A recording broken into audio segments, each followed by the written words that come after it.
नमस्ते एवरीवन, स्वागत है आपका आपके अपने चैनल नीट फ्लिक्स पे। आज से मैं स्टार्ट करने जा रहा हूं एक नई series, learn with question series. इसके अंदर हर एक वीडियो में एक क्वेश्चन लेके आऊंगा। क्वेश्चन बायोलॉजी, केमिस्ट्री और फिजिक्स तीनों में से किसी भी एक सब्जेक्ट का होगा।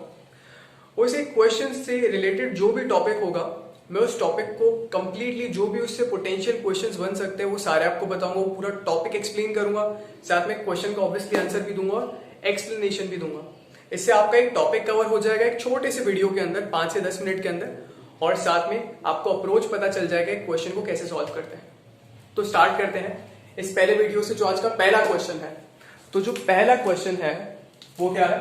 The blood from glomerulus is carried away by option a efferent arteriole, option b afferent arteriole, option c renal vein, d peritubular capillary network. Question simple सा है। अच्छा, पहला वीडियो है, बायोलॉजी का है, सिंपल सा क्वेश्चन है। इसका आंसर मुझे ऑब्वियसली आपको टॉपिक भी एक्सप्लेन करने की जरूरत नहीं है, लेकिन एक बार हम इस टॉपिक को कवर जरूर करेंगे। तो सबसे पहले आपको इसे आंसर करने के लिए नेफ्रॉन की एनाटॉमी पता होनी चाहिए। नेफ्रॉन क्या होता है? नेफ्रॉन एक स्ट्रक्चरल और फंक्शनल यूनिट है। Structural and functional unit of what? Kidney. जो किडनी है, किडनी का स्ट्रक्चरल और फंक्शनल यूनिट होता है नेफ्रॉन। एक किडनी, दो किडनियां हैं, दोनों किडनी के अंदर ऑलमोस्ट मिलियंस ऑफ नेफ्रॉन्स होते हैं। किडनी की बात करें तो किडनी के बारे में आपको उसका वेट पता होना चाहिए। Each kidney weighs around 170 to 120 grams, 120 से 170 ग्राम के बीच में वजन होता है एक किडनी का। और किडनी कहाँ पे होती है? जो आपका एब्डोमेन होता है, एब्डोमेन का एक आगे वाला जो साइड है इसे हम बोलते हैं एंटीरियर वॉल, और जो पीछे होता है उसे हम बोलते हैं पोस्टीरियर वॉल। तो जो किडनी होती है वो पोस्टीरियर वॉल के क्लोज होती है, पोस्टीरियर वॉल की तरफ होती है, और रेट्रोपेरिटोनियल होती है। दो चीज आपको पता होनी चाहिए किडनी के बारे में, साथ में उसका वेट क्या होता है। अब नेफ्रॉन की बात करते हैं आगे। तो नेफ्रॉन के दो पार्ट्स होते हैं। नेफ्रॉन का जो पहला कंपोनेंट होता है वो होता है ग्लोमेरुलस, और दूसरा कंपोनेंट होता है रेनल ट्यूब्यूल्स। जो ग्लोमेरुलस होता है और रेनल ट्यूब्यूल होती है, इनके बीच में क्या डिफरेंस होता है? एक छोटा सा डिफरेंस होता है जो पता होना चाहिए और ज्यादातर लोगों को पता नहीं होता है। Glomerulus is involved in handling of blood. जो ब्लड होता है, ब्लड को हैंडल करता है ग्लोमेरुलस, और जो रीनल ट्यूब्यूल होती है, रीनल ट्यूब्यूल, वो हैंडल करती है फिल्ट्रेट को। जो भी ब्लड आ रहा है, ऑब्वियसली किडनी के क्या फंक्शंस होते हैं? फिल्ट्रेशन एक फंक्शन होता है किडनी का। तो ब्लड को ही तो फिल्टर करेगी वो। मेटाबॉलिक वेस्ट निकलता है, उसे यूरिया को एलिमिनेट करना होता है। तो कौन कैसे आएगा? वो कहां पर होता है? वेस्ट ब्लड में होता है। तो ग्लोमेरुलस के थ्रू ब्लड आता है जिसका फिल्ट्रेशन होता है, और रीनल ट्यूब्यूल्स में फिल्ट्रेट जाता है। ये एक सिंपल सा डिफरेंस है इन दोनों के बीच में जो पता होना चाहिए। ग्लोमेरुलस के बारे में पता होना चाहिए कि it is tough of capillaries. Capillaries है, वहीं से पता चल गया कि ब्लड को हैंडल करने वाला है। अच्छा, जब रीनल ट्यूब्यूल्स की बात करेंगे तो हमें ये पता होना चाहिए कि जो रीनल ट्यूब्यूल्स होती है, इसमें एक चीज होती है बॉमन्स कैप्सूल। क्या क्या कॉम्पोनेंट्स होते हैं तो बात करें। पहला होता है बॉमन्स कैप्सूल, दूसरा होता है प्रॉक्सिमल कॉन्वोल्यूटेड ट्यूब्यूल, तीसरा होता है हैंडलीज लूप, और चौथा कंपोनेंट होता है डिस्टल कॉन्वोल्यूटेड ट्यूब्यूल, डीसीटी। ये चार कंपोनेंट होते हैं किसके? रीनल ट्यूब्यूल के। मैं यहां पे एक अच्छा सा ड्राइंग बनाता हूं इसका, जिससे हमें और क्लियरली समझ में आ जाए।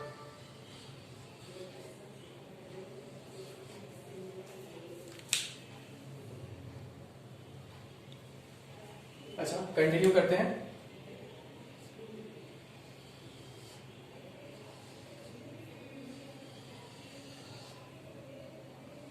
कि मैं एक नेफ्रॉन बना रहा हूं यहां पे।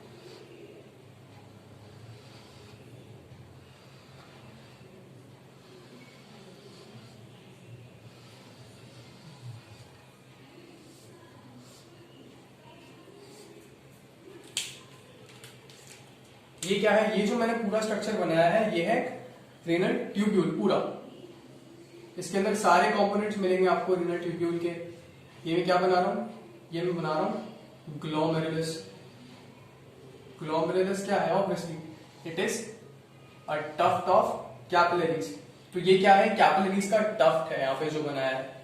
अब एक बार हम सबको देख लेते हैं, एक बार मैं सबको मार्क कर लेता हूं। ये क्या है, ग्लोमेरुलस है, tuft of capillaries which is going to bring in blood and it is going to simply send the blood away from renal tubules। तो इसका आंसर तो यहीं से पता चल जाएगा, सिर्फ इतना पता है आपको कि यहाँ पे जो ब्लड लेकर आ रहा है वो कौन है, अफरेंट आर्टीरियोल है। जो अफरेंट आर्टीरियोल है वो ब्लड लेकर आएगा और इफरेंट आर्टीरियोल ब्लड लेकर जाएगा। सिंपल, यहां से आपको इस क्वेश्चन का आंसर तो मिल जाएगा। अब नेक्स्ट एक बार इसको पूरा कंप्लीट कर लेते हैं। जो ग्लोमेरुलस को कप की तरह एंक्लोज करके रखता है वो होता है बॉमेन्स कैप्सूल। बॉमेन्स कैप्सूल के बाद जो ट्यूब्यूल का कंपोनेंट होता है वो होता है प्रॉक्सिमल कॉन्वोल्यूटेड ट्यूब्यूल। कॉन्वोल्यूशंस मतलब सिंपली जो यहाँ पे बहुत सारे टर्न्स होंगे और कॉइड स्ट्रक्चर होगा, that's why convoluted. So proximal convoluted tubule. Next component होता है हेनलेज लूप। अब हेनलेज लूप के 3 पार्ट्स होते हैं। एक तो पार्ट है क्योंकि फिल्ट्रेट है जो यहां पर है, यहां पे क्या आएगा, फिल्ट्रेट आएगा। तो फिल्ट्रेट क्या कर रहा है, यहां से नीचे जाएगा। तो ये वाला जो है ऑब्वियसली इन दोनों साइड्स को हम बोलते हैं हेनलेज लूप के लिम्स ऑफ हेनलेज लूप। लेकिन जहां से फिल्ट्रेट नीचे जाएगा उसे हम बोलते हैं डिसेंडिंग लूप या फिर descending limb. Descending limb of Henle's loop. उसके बाद आएगा, एक तो हो गया डिसेंडिंग जहां से फिल्ट्रेट नीचे जाएगा, और एक हो गया दूसरी साइड लिम्ब जहां से फिल्ट्रेट ऊपर की तरफ जाएगा। तो ऊपर जाएगा तो उसे हम बोलेंगे असेंडिंग लिम्ब। जो असेंडिंग लिम्ब होता है, यहां पे जो असेंडिंग लिम्ब है इसके 2 पार्ट्स हैं। एक पार्ट है जो थिक है, ये वाला जो पोर्शन आपको दिख रहा है ये थिक है। तो ये क्या है, thick limb of thick ascending limb of Henle's loop. और जो नीचे वाला है जो पतला है, जो जस्ट कनेक्टेड है डिसेंडिंग लिम्ब से। डिसेंडिंग लिम्ब के बाद जो पोर्शन आता है वो होता है थिन, पतला होता है, इसलिए उसको बोलते हैं thin limb of loop of Henley. और उसके ऊपर होता है थिक। फिर थोड़ा और आगे जाएंगे तो नेक्स्ट कंपोनेंट आएगा रीनल ट्यूब्यूल का जो है डीसीटी। ठीक है, अब डीसीटी के बाद जो फिल्ट्रेट है, ऑब्वियसली यहां पे फिल्ट्रेट ऑफ यूरिन बन रहा है, तो वो क्या है, कलेक्टिंग डक्ट। अभी स्टेटम यहां से कलेक्टिंग डक्ट में जाता है। मैंने इस वीडियो में आपको सिर्फ नेफ्रॉन की एनाटॉमी बताई है, मैंने आपको किडनी की एनाटॉमी नहीं बताई है, जिसमें और भी बहुत सारी चीजें क्लियर हो जाती है। अच्छा, एक चीज और, ये तो हो गया नेफ्रॉन का एनाटॉमी, इसके बारे में आपको बताऊंगा। एक चीज और मैं यहाँ पे बताना चाहता हूं कि जो हेनलेज लूप है इसकी लेंथ के बेसिस पे नेफ्रॉन्स को भी 2 पार्ट्स में डिवाइड करते हैं। एक होते हैं कॉर्टिकल और दूसरे होते हैं जक्स्टा मेड्यूलरी। जो हेनलेज लूप होता है वो मेड्यूला के पोर्शन में होता है, जिसमें जो अपर पोर्शन है बोमेन्स कैप्सूल और पीसीटी वाला जो पोर्शन होता है, डीसीटी वाला पोर्शन, ये सारा जो पोर्शन होता है, मैं यहाँ पे एक लाइन ड्रॉ कर देता हूं। इस लाइन के ऊपर जो भी पोर्शन है, ग्लोमेरुलस हो गया, बोमेन्स कैप्सूल हो गया, पीसीटी, डीसीटी, जो भी इस लाइन के ऊपर आ रहा है वो हमेशा कॉर्टेक्स में होता है, किडनी के कॉर्टेक्स में होता है। और जो हेनलेज लूप होता है वो डिप कर रहा होता है मेडुला में। लेकिन कई बार कुछ नेफ्रॉन्स ऐसे होते हैं जिनके अंदर जो हेनलेज लूप होता है उसका लेंथ बहुत ज्यादा होता है, तो मेडुला में बहुत डीपली डिप करता है, बहुत नीचे तक जाता है। और कुछ नेफ्रॉन्स ऐसे होते हैं जिनका हेनलेज लूप शॉर्ट होता है। जिनका हेनलेज लूप शॉर्ट होता है उन्हें हम बोलते हैं कॉर्टिकल, बहुत ज्यादा डीप नहीं जाता है मेडुला के अंदर। और जिनका बहुत लॉन्ग होता है हेनलेज लूप, मेडुला में बहुत डीपली डिप करता है, कैलिसिस तक जाता है, उसे हम बोलते हैं juxta glomerular, juxta medullary nephron, long Henle's loop. ये दोनों के बीच में डिफरेंस है, एनसीईआरटी की लाइन है, याद होनी चाहिए। अब एक बार पूरी एनाटॉमी देख लेते हैं और कैसे फंक्शन करता है। एफरेंट आर्टीरियल ब्लड लेकर आएगा। By the way renal artery जो होती है वो ब्लड लेके आती है किडनी की तरफ, उसके बाद रेनल आर्टरी डिवाइड होती है, सेगमेंटल आर्टरी, इंटरलोबार आर्टरी, फिर वहां से आर्क्यूएट आर्टरीज आती है, फिर उसके बाद एफरेंट आर्टीरियल आता है और वहां से ब्लड कहां पे आता है, ग्लोमेरुलस में आता है। आपको सिर्फ इतना याद रखना है कि नेफ्रॉन के अंदर ब्लड आता है अफरेंट आर्टीरियल से ग्लोमेरुलस के अंदर। अब ग्लोमेरुलस में क्या होता है, अल्ट्रा फिल्ट्रेशन। उस अल्ट्रा फिल्ट्रेशन की वजह से यहाँ पे जो ब्लड होता है वो फिल्टर होता है और उसके अंदर से जो भी बचा हुआ लिक्विड होता है जिसे फिल्ट्रेट बोलते हैं वो आता है रीनल ट्यूब्यूल्स के अंदर। जो रीनल ट्यूब्यूल में पहला कंपोनेंट होता है बोमेन्स कैप्सूल। अच्छा, बोमेन्स कैप्सूल और ग्लोमेरुलस को साथ में क्या बोलते हैं, बोमेन्स कैप्सूल और ग्लोमेरुलस को साथ में एक अलग नाम देते हैं, इसे साथ में हम बोलते हैं रेनल कॉर्पसल या फिर मैल्पीजियन बॉडी। ये इंपॉर्टेंट है, ये पता होना चाहिए। ठीक है, अब फिल्ट्रेट जो है नेक्स्ट कहां जाएगा, प्रॉक्सिमल कॉन्वोल्यूटेड ट्यूब्यूल में जाएगा, फिर वहां से descending limb of loop of Henley में जाएगा, फिर वहां से वो घूमकर यू शेप पे टर्न होता है, वहां से वो जाएगा thin limb of loop of thin ascending limb of loop of Henley, फिर वहां से जाएगा वो thick ascending limb of loop of Henley, और फिर फाइनली डीसीटी में जाएगा और कलेक्टिंग डक्ट में जाएगा। और बहुत सारे कलेक्टिंग डक्ट्स अलग अलग नेफ्रॉन से कनेक्ट होते हैं और उसके थ्रू जो फाइनल फिल्ट्रेट आता है वो वॉश आउट हो जाता है यूरिन की फॉर्म में। और ये जो पूरा प्रोसेस जो मैंने आपको बताया, मैंने आपको जो बताया पाथवे बताया, इस पाथवे के थ्रू ही जो ब्लड होता है फिल्टर होता है और यहीं पे वो यूरिन में कन्वर्ट होता है। फिल्ट्रेट मतलब यहां से यूरिन बन जाता है। अच्छा, अब एक चीज और, जो अफरेंट आर्टेरियोल है यहाँ पे, ये अफरेंट आर्टेरियोल आगे कंटिन्यू करता है in the form of peritubular capillaries. तो यहाँ पे एक ऑप्शन में दे रखा है ना, पेरीट्यूब्यूलर कैपिलरीज। उस जो इफरेंट आर्टेरियोल है वैसे क्या करता है, ब्लड अफरेंट आर्टेरियोल के थ्रू ग्लोमेरुलस में आया, जो फिल्टर होना था फिल्टर हो गया, फिल्ट्रेट बन गया, और बचा हुआ ब्लड इफरेंट आर्टेरियोल के थ्रू किडनी से चला जाता है। तो जो ब्लड है ये एक बहुत अलग सी चीज है, यहाँ पे पैराडॉक्स है जो कभी होता नहीं है बॉडी के अंदर। यूजुअली क्या होता है, टिश्यू के अंदर आर्टरी से ब्लड आता है, आर्टरी आर्टेरियोल में कन्वर्ट होता है, उसके बाद वहां से कैपिलरी बनती है, कैपिलरी बेड बनता है, और कैपिलरी बेड विनियोल्स में कन्वर्ट होकर वेन्स बन के ब्लड को अल्टीमेटली टिश्यू से दूर ले जाती है हार्ट की तरफ। लेकिन यहाँ पे सिचुएशन थोड़ी अलग सी है, अफरेंट आर्टेरियोल है, आर्टरी का पार्ट है, ग्लोमेरुलस क्या है, टफ्ट ऑफ कैपिलरीज है, कैपिलरी नेटवर्क है। अब होना क्या चाहिए, यूजुअली एक विनियोल होनी चाहिए जो अल्टीमेटली ब्लड को दूर ले जाएगा ऑर्गन से या टिश्यू से। लेकिन यहाँ पे क्या हो रहा है, यहाँ पे आर्टेरियोल ही ब्लड को दूर ले जा रहा है, आर्टेरियोल ही ब्लड को टिश्यू से दूर ले जा रहा है। तो ये बहुत ही अलग सी सिचुएशन है और यूनिक सिचुएशन है जो बॉडी में हर जगह देखने को नहीं मिलती है। यूजुअली जो देखने को मिलता है जस्ट उसका उल्टा है। तो यहाँ पे इस क्वेश्चन का जो आंसर है वो तो आपको पता है, the blood from glomerulus is carried away bye efferent arteriole. ये तो आंसर क्लियर है यहाँ से। पेरीट्यूबुलर कैपिलरीज क्या होती है, जो इफरेंट आर्टेरियोल होता है वो आगे पेरीट्यूबुलर कैपिलरीज बनाता है, और ये पेरीट्यूबुलर कैपिलरीज ग्लोमेरुलस के चारों तरफ घूमता है। जो भी पोर्शन है रीनल ट्यूब्यूल का उसके चारों तरफ घूमकर जाता है, लूप करके जाता है, और एक पोर्शन जो होता है इसका पेरीट्यूबुलर कैपिलरीज का वो लूप ऑफ हेनले के चारों तरफ से घूम के जाता है, जिसे हम बोलते हैं वाजा रेक्टा। तो ये इंपॉर्टेंट है, ये भी इंपॉर्टेंट है। The portion of peritubular capillaries which runs parallel to the descending और to the loop of Henle is known as vasa recta. ये वासा रेक्टा होता है। तो पेरीट्यूबुलर कैपिलरीज कहां से इमर्ज होती है, ये भी एक क्वेश्चन बन सकता है, इफरेंट आर्टेरियोल से। और इफरेंट आर्टेरियोल का पेरीट्यूबुलर कैपिलरीज का वो पोर्शन जो लूप ऑफ हेनले के पैरेलल रहता है, दैट इज वासा रेक्टा। ठीक है, अब एक लास्ट चीज और, उसके बाद आपका ये कंप्लीट हो जाएगा नेफ्रॉन पूरा। ये मैं बना रहा हूं यहाँ पे डीसीटी। जब डीसीटी होता है ना, मैंने यहाँ पे बनाया है डीसीटी और अफरेंट आर्टेरियोल जिस पोजीशन पे क्लोज आते हैं, द जक्स्टा पोजिशन, इसे हम जक्स्टा पोजिशन बोलते हैं जब दो ऑर्गन्स क्लोज आते हैं।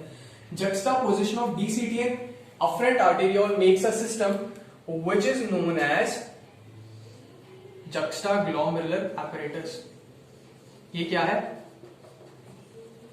अफरेंट आर्टेरियोल है और ये क्या है, डीसीटी है। जब पूरा कॉइल करके आता है, लूप करके आता है ना रीनल ट्यूब्यूल, तो डीसीटी जब कांटेक्ट में आता है अफरेंट आर्टेरियोल के पास में आता है तो एक सिस्टम बनता है जिसे हम बोलते हैं जेजी apparatus। यहां juxtaglomerular apparatus। आपको बस इतना याद रखना है कि ये जो सिस्टम है इन दोनों से मिलकर बना है डीसीटी और अफरेंट आर्टिकल के सिस्टम से। जिस पॉइंट पे भी ये क्लोज में आते हैं ना, तो वहां पे जो सेल्स होते हैं इनके वो मॉडिफाई हो जाते हैं। ये क्या है, मैं सेल्स बना रहा हूं डीसीटी के, यूजुअली इसका अलग से कैपिथिलियम है, ये क्यूबॉइडल जैसा है। बस यहां पर जब ये कांटेक्ट में आ रहा है जिस पॉइंट पे अफरेंट आर्टिकल्स पे, यहां पे जो सेल्स हैं ये सेल्स अलग होते हैं। क्या नाम है इनका, इन्हें हम बोलते हैं मैक्यूला डेंसा। नाम याद रखना है, मैक्यूला डेंसा। और जो अफरेंट आर्टिरियोल है उसके भी जो सेल्स बहुत क्लोज आते हैं डीसीटी के, वो भी मॉडिफाइड होते हैं।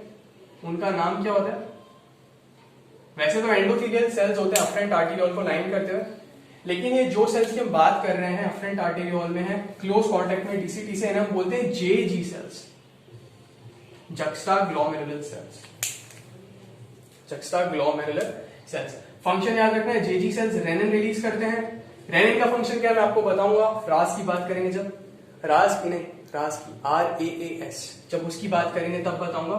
और मैक्यूलर डेंसा NaCl को सेंस करता है। बस इतना याद रखना है। So that's it. इसको एक बार रिवाइज कर लेते हैं।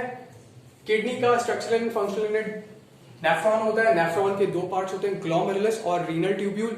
ग्लोमेरुलस टफ कैपिलरी है, तो ऑब्वियसली वो ब्लड को हैंडल करेगा, मतलब ब्लड फ्लो कर रहा है किडनी नेफ्रॉन की तरफ, वो मैनेज करेगा। और ब्लड नेफ्रॉन से दूर जा रहा है, वो भी ग्लोमेरुलस हैंडल करने वाला है। नेक्स्ट है रेनल ट्यूब्यूल्स। रेनल ट्यूब्यूल्स के 4 पोर्शंस हैं, Bowman's capsule, PCT, Henle's loop and DCT. Bowman's capsule और ग्लोमेरुलस साथ में मिलकर मैलेफिलियन बॉडी और रीनल कॉर्पसल बनाते हैं। बाकी रीनल ट्यूब्यूल्स हैं, अलग अलग उन्हें नाम दिया गया है उनकी पोजीशन के बेसिस पे। हेनलीज लूप के बारे में एक चीज इंपॉर्टेंट है, याद रखना कि इसके 2 पोर्शंस होते हैं, डिसेंडिंग लिम्ब और एसेंडिंग लिम्ब। डिसेंडिंग लिम्ब सिर्फ एक ही होता है, उसका कोई अलग सब डिविजन नहीं होता है। एसेंडिंग लिम्ब में 2 सब डिविजन होते हैं, एक थिन होता है, thin limb, thin ascending limb of loop of Henley, और एक होता है thick ascending loop of Henley. ठीक है, अब नेक्स्ट उसके बाद आएगा डीसीटी और कलेक्टिंग डक्ट। याद रखने वाली चीज ये है कि जो इफरेंट आर्टीरियोल है वो क्या करती है, ब्लड को नेफ्रॉन से दूर ले जाती है, और अफरेंट आर्टीरियोल ब्लड को नेफ्रॉन की तरफ लेकर आती है। जो इफरेंट आर्टीरियोल है वो चारों तरफ पेरीट्यूबुलर कैपिलरीज का नेटवर्क बनाती है नेफ्रॉन की तरफ, और उसका जो पोर्शन होता है जो हेनलेज लूप के पैरेलल चलता है उसे वासा रेक्टा बोलते हैं। अफरेंट आर्टीरियोल के बारे में जानना ये जरूरी है कि अफरेंट आर्टीरियोल एक पॉइंट ऐसा आता है जहां पे डीसीटी के क्लोज कांटेक्ट में आता है, और इस पूरे सिस्टम को बोलते हैं जुक्स्टाग्लोमेरुलर apparatus, जिसमें जेजी सेल्स होते हैं जो लाइन कर रहे होते हैं अंदर अफरेंट आर्टीरियोल को, रेनिन रिलीज करते हैं, और जो मैक्यूलर डेंसा सेल्स होते हैं वो लाइन कर रहे होते हैं डीसीटी को इस पोर्शन के अंदर।